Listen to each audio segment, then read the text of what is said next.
You will hear a number of different recordings, and you will have to answer questions on what you hear. There will be time for you to read the instructions and questions, and you will have a chance to check your work. All the recordings will be played once only. The test is in 4 sections.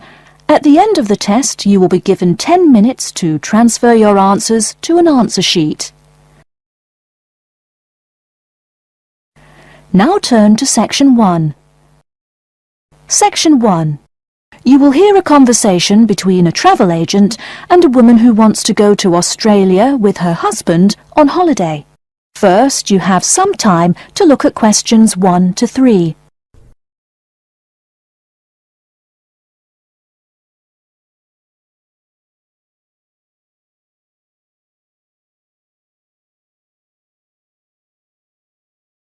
You will see that there is an example which has been done for you. On this occasion only, the conversation relating to this will be played first. Good morning. I've been looking at your holidays to Australia in your brochure. I'm thinking of going during the second half of next month. Good morning. As you can see from our brochure, we offer a wide variety of packages to various destinations in Australia. Is there anything in particular that interests you? The woman says that she has been looking at the holidays to Australia in the brochure. So, brochure has been written in the space. Now we shall begin. You should answer the questions as you listen, because you will not hear the recording a second time. Listen carefully and answer questions 1 to 3. Good morning. I've been looking at your holidays to Australia in your brochure. I'm thinking of going during the second half of next month. Good morning. As you can see from our brochure, we offer a wide variety of packages to various destinations in Australia. Is there anything in particular that interests you? Yes, my husband and I are very interested in the holidays in the outback. These holidays are becoming increasingly popular. Would you like to arrange flights and accommodation with us, or just accommodation? Can you arrange flights from Sydney? Certainly. OK, flights and accommodation then. Right, you said that you wanted to travel next month. Which date would you prefer? I should point out that there are no daily flights available, so if you have a flexible itinerary, that's better. Well, we arrive in Sydney on the 15th of April, and we were thinking of travelling to the outback on the 18th of August. April. OK, there's only one flight from Sydney to Alice Springs on the 18th, so I'll book you on that. It leaves at 10 in the morning, which is quite convenient. Shall I book 2 seats for you? Yes, please. As for your stay in the outback, you can see from the brochure that we offer 3 packages: budget, standard and luxury. The budget package is about $500 Australian dollars, the standard package is about $700 and the luxury one is approximately $1,000, though it does depend on exactly what you would like regarding extras. Which one would you prefer? Well, we can't decide between the budget and standard options. Well, actually, just looking at my computer here, on the date that you want to fly into Alice Springs, there is no standard accommodation available. It's fully booked, I'm afraid. That's okay. We think that the cheapest one should be fine for us. We don't mind roughing it for a few days, and we don't expect to be spending much time at our accommodations. We prefer the outdoors. Right, let's look at the room options. Before you hear the rest of the conversation, you have some time to look at questions 4 to 10.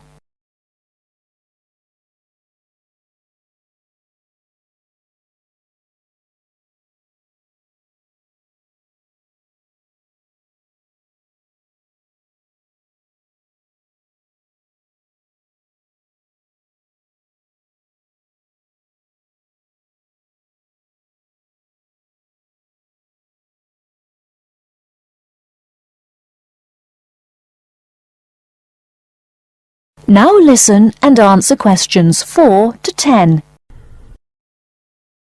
First of all, would you prefer a non-smoking room? Yes, neither of us smokes. OK. Oh, before I forget, could you book everything in my husband's name, please? Yes, of course. Are you paying by credit card? Yes. In that case, I'll need your husband's name exactly as it appears on the card. Of course, it's John A. Smythe. That's Smythe with a Y. John, middle initial A, Surname Smythe. S-M-Y-T-H.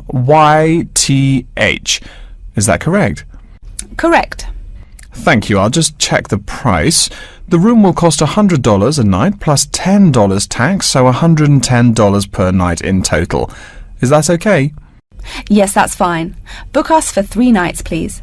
Most of the guests like to participate in some special activities and trips while they are staying in the outback. Is there anything that interests you and your husband? Yes, there are several things we'd like to see and do. We'd definitely like to visit the cultural centre. Yes, that's very popular. It's within walking distance of the accommodation and it's free. It's also a great place to pick up souvenirs of your trip. We were thinking about visiting one of the nearby farms. There are 2 farms nearby, a sheep farm and a kangaroo farm.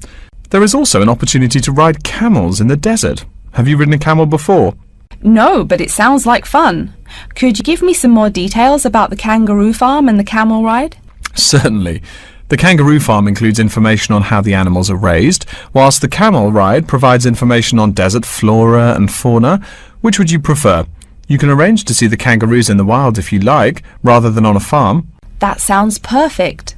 OK, we'll go on the camel ride and see the kangaroos in their natural habitat. OK, I'll arrange that for you. I forgot to mention that the journey also includes a stop at a place of Aboriginal artwork. It's a place well known for its stone carvings of animals and mythical creatures. That sounds great. Are the carvings in the desert? Yes. Wonderful. Well, that's perfect then. I'm sure you'll have a lovely trip, but remember that you need to take care in the sun. Yes, we're really looking forward to our trip.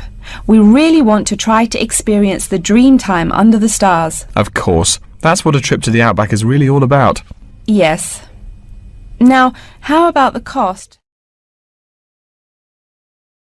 That is the end of section 1. You now have half a minute to check your answers. Now turn to section 2.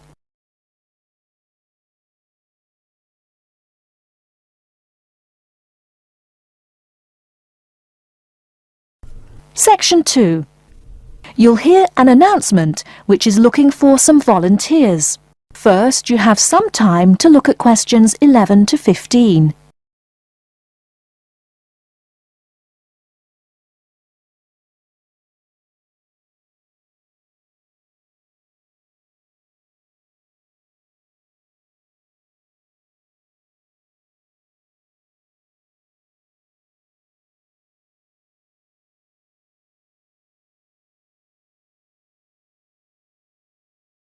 Now, listen carefully and answer questions 11 to 15. Continuing our broadcast of public service announcements, Worldwide Helpers announces upcoming vacancies for a number of volunteer worker positions. All applicants must meet the following requirements. First of all, applicants must be over 18 years of age. The company apologises, but there can be no exceptions to this rule. Second, persons interested in these positions may not have police records. Minor traffic offences like a parking ticket are, of course, no problem. But, and I quote, past and present drug users and sex offenders need not apply. The employer will, of course, check with the police to verify your clean record. In addition, applicants must supply references from past or present employers or teachers along with their recent CV. These references must testify as to the applicant's work habits and/or character. Remember, these are references from employers or teachers. A note from your dear old mum won't do. Worldwide Helpers assures me that they will contact these references to confirm they are genuine. Although all positions are volunteer, the employer will reimburse some of your expenses. For example, they will pay for transportation to and from the job site. Aside from that, the cost of phone calls is covered. Before you hear the rest of the talk, you have some time to look at questions 16 to 20.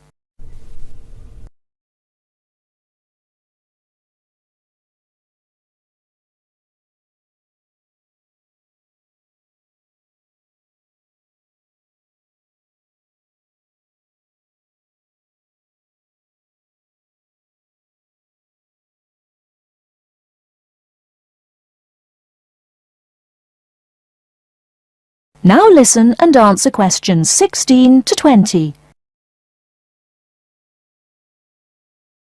As for the positions themselves, there are 3 types. The first involves assisting persons confined to wheelchairs. For this position, volunteers must be physically fit and in excellent health. They must be able to lift at least 150 pounds. They should also have a current first aid certificate from the Red Cross.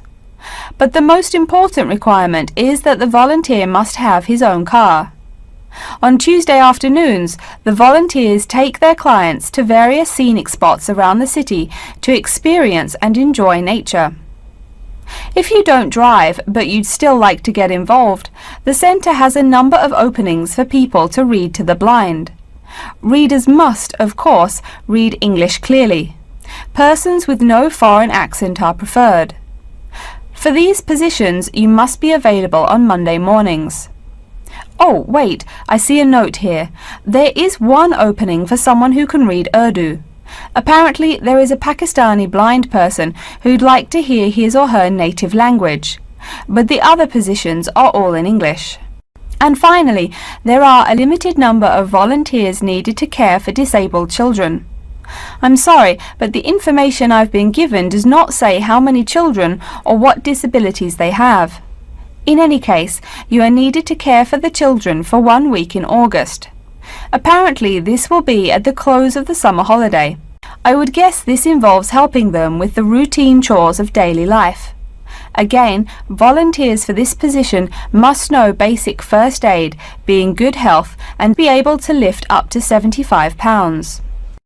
All applications for this position have to be submitted no later than Monday, August 8th.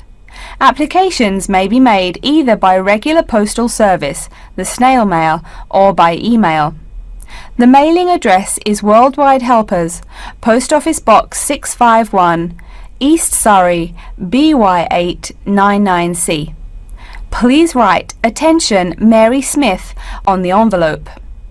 Or you can send email to acrawfor@worldwidehelpers.org.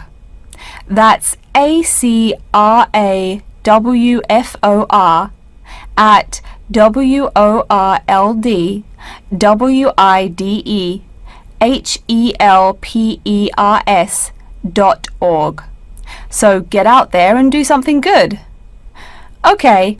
Our next announcement is looking for someone to facilitate tiger breeding at the London Zoo. And get this, it's a strictly volunteer position. That means you don't get paid. Oh my God. I'm sorry, ladies and gentlemen, but I just have to laugh. That is the end of section 2. You now have half a minute to check your answers.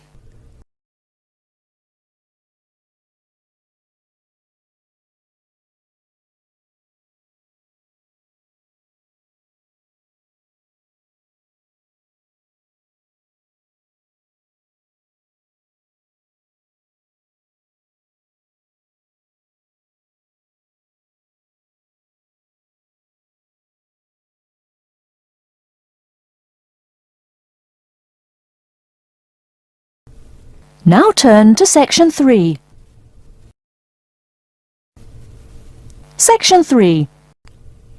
You will hear a student called Pete talking to his classmate Dave about the presentation that he will give on environmental science.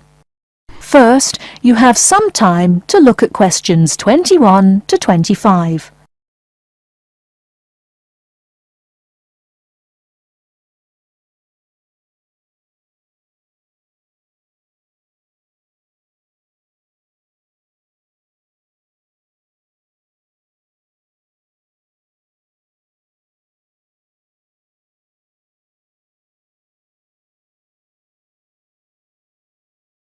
Now listen carefully and answer questions 21 to 25.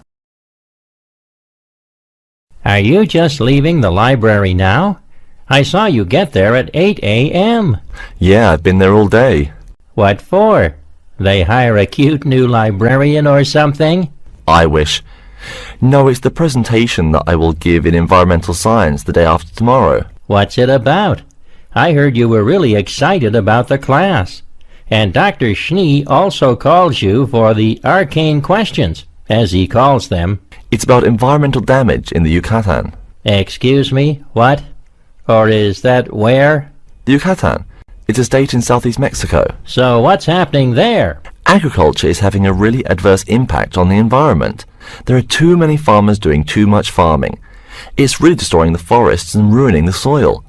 Deforestation is a major problem there now. How did you learn about this? I don't recall Dr. Schnee saying anything about it in lecture. Yes, but my brother went there last month. You know, to look at the old cities like the Maya Indians built. That's what first got me interested. Your brother Tom? No, Dick, Harry's twin.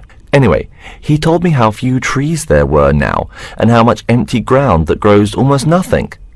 He said the place looked more like the desert than jungle in some parts. It brought environmental damage, so I started looking for materials in the library. Here, look at this magazine. What's in it? It's an old issue of National Geographic. It includes interviews with tourists who have been there in the past few years. It's pretty bad.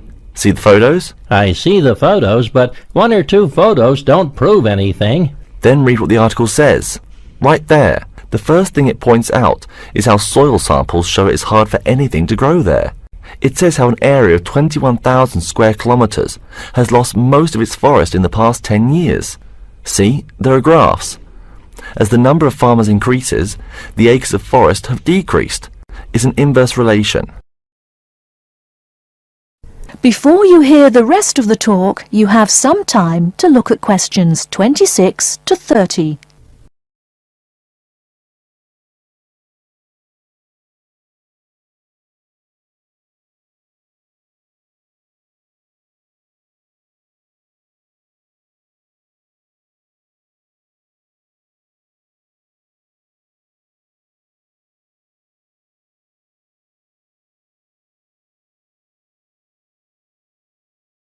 Now listen and answer questions 26 to 30. So, how big is that state? I'm sorry, but I've never really learned the metric system. It's bigger than the state of Massachusetts. That's shocking. Anything else? There's lots of else. Scientists say there's a growing area of about 10.5 square kilometers where nothing can grow at all. It's like the beginning of a desert. Oh, yes. What Dr. Schnee called desertification. But why can't anything grow there? I've never really studied soil chemistry. I'm just starting to look into that subject, but my sister Marie is a geologist, and she says the problem is that the soil has too much saline, with no plants helping to adjust the chemistry. Apparently, that's a common problem with soil types throughout the areas with rainforest. Once you lose the plant cover, it's difficult to bring it back. Reforestation is almost impossible, even if the land is not being used for other purposes. Wait a minute. What is saline? Saline is salt dissolved in water. Scientists who have gone there have taken measurements. They do this by gathering a sample of the soil and running a simple test that shows the ionization of the solution. The geology department in our own university has reviewed the soil at the site too. They're right. It looks pretty bad. The level of salinity is going up. But the plants that would solve that problem can't be planted in soil like that. There is a narrow spectrum of salinity in which the plants will grow. And once you pass the threshold, there is no way to put the problem right? Exactly. It's possible that no one can do anything to stop the trend now. And all because of human greed. Wait a second. How do you know these scientists can be trusted? What kind of reputation do they have? Are they reliable? Oh, they're definitely reliable. They include 4 members of the faculty from the geology department right here at MIT. Here, study these photographs and check the damage yourself. That's what Dr. Horst, who wrote the book here, did. He's newly appointed, but Dr. Schnee said that he's brilliant. So, where are you going now? I'm headed over to the geography department to borrow a map for my presentation. You know, this whole problem could have been avoided. The farmers there in the Yucatan... Pete? What? Go take a break. Leave some studying for the rest of us. That is the end of section 3. You now have half a minute to check your answers.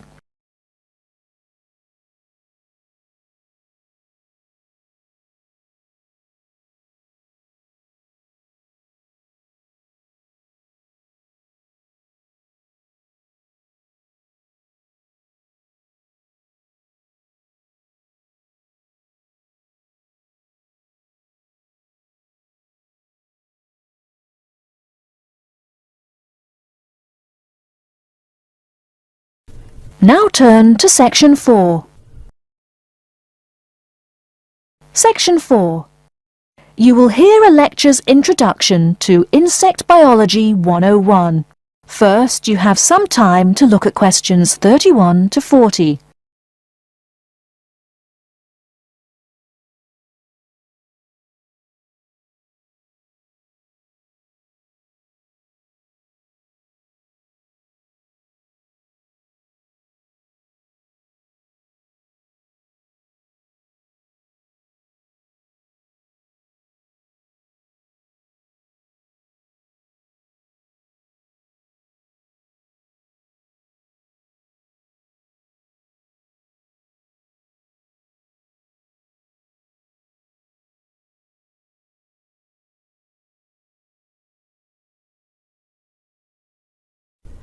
Now listen carefully and answer questions 31 to 40. Good afternoon and welcome to Insect Biology 101. I'd like to begin this course with a few remarks about good insects and bad ones. Bugs are all around us, and that's both a benefit and an annoyance, sometimes maybe even serious harm. First, let's talk about the good things that insects do for us. Probably the most important insect for humans, and maybe for all other life, is the bee. Bees help plants in the process of pollination, and thus are necessary to most flowers and fruit-producing trees. That is, they carry pollen from male flowers to female. If it weren't for bees, we'd have very few food plants and no fruit either. In fact, there would be no we.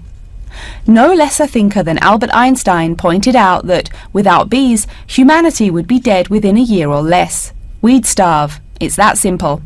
That should maybe make us just a little humble. A little less dramatic is the fact that bees also make the honey we eat. Moreover, they produce beeswax, which is useful in candles and is also used as a first-rate furniture polish. Sure, these may not be vital to our lives, but they can serve as reminders of how important bees are. That's a point I keep coming back to in this course. Though, in all fairness, I should point out that butterflies aid in pollination as well as bees. Now, here in Michigan, what's the worst part of summer? Yep, that's right, mosquitoes. But I'm talking about helpful insects, right? So let's look at the dragonfly first. If there were no dragonflies, there would be even more mosquitoes. Dragonflies mainly eat mosquitoes and also a few other insects. Yes, that's right. They don't just fly around, and they also help to eliminate harmful insects. So the next time you see a dragonfly, don't you dare kill it. Now, let's talk a little about those harmful insects. Take the mosquitoes I just mentioned as an example. Not so many years ago, mosquitoes here in America weren't just annoying, some were even deadly. They carried malaria and yellow fever. My own ancestor, the Confederate General John Bell Hood, lived through the worst battles of Civil War, only to die at age 38 from yellow fever. A pest, not a bullet. Well, besides the mosquitoes, in summer there is also a kind of insect that never seems tired. Right, that is the fly. Before I go on talking, I must mention an African fly called the tsetse fly, which feeds on blood and can cause serious diseases in the people and animals that it bites. Besides, it is still a bearer of sleeping sickness, which affects around 300,000 people every year in Africa, and can be treated only with toxic drugs that are hard to administer. Worse still, the drugs sometimes don't work. Other insects, of course, destroy food crops. In China, for instance, locusts continue to be a danger to the harvest in some areas. Less important, but still annoying, moths eat people's clothes and dust mites slowly destroy carpets. Worse, but still in the home, termites or white ants eat wood, the wood of your house. If they are not stopped, they can eventually destroy the whole building. Usually they seriously damage a building before anyone even notices them. So, as we all know, insects can be a real trouble. So, what to do? You can go ahead and start killing harmful insects. In the early decades after the Communist Revolution in China, Chairman Mao encouraged the people to swat every fly they could see. Slogans on the walls of buildings called them little capitalists. But flies reproduce too quickly for this to be a long-term solution. For some decades in the West, to kill insects with chemicals seemed a good remedy.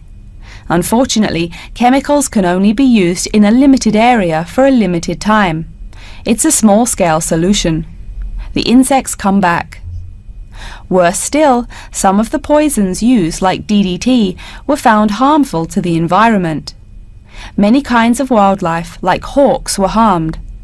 And people in chemical-using rural areas have one of the highest rates of liver cancer in the world. It's no secret that chemicals remain harmful to humans. Like all species, insects adapt to their changing environments at an amazing rate. When a new chemical is introduced to their habitat, the insects that survive are generally the ones with some way of resisting the harmful effects. They then breed with the other survivors, and just like that, insects become resistant to most poison in a few generations. An insect generation, remember, is a couple of months at most. So again, we have to ask, what to do? Well, there are biological solutions. Some of these are pretty simple. One is destroying the insect's habitat. You take away their home or food. Cleaning your kitchen is the best way to prevent roaches. No garbage, no food. Getting rid of marshes and swamps eliminates mosquitoes. Other solutions might include bringing in dragonflies or bats in areas where mosquitoes are many. This is a cheaper alternative to chemicals. Biological methods like this also bring no extra pollution to the environment. But you have to be careful. If you change the environment too much, you might be hurting other forms of life accidentally. One recent method of controlling insect populations involves interrupting their breeding cycle. What does that mean? It means birth control for bugs. Insects are provided with food that makes them unable to reproduce. Since they can't have babies, the population disappears, or nearly so. And since no young are born, resistance is not a problem, with no young insects developing increased resistance. Interrupt the life cycle, eliminate the bug. It's clear that we must have an understanding of the life cycle of the insect. At least, that's the plan. We'll go into more detail as the course goes along. Now, I will stop here to see whether you have any questions or not. That is the end of section 4. You now have half a minute to check your answers.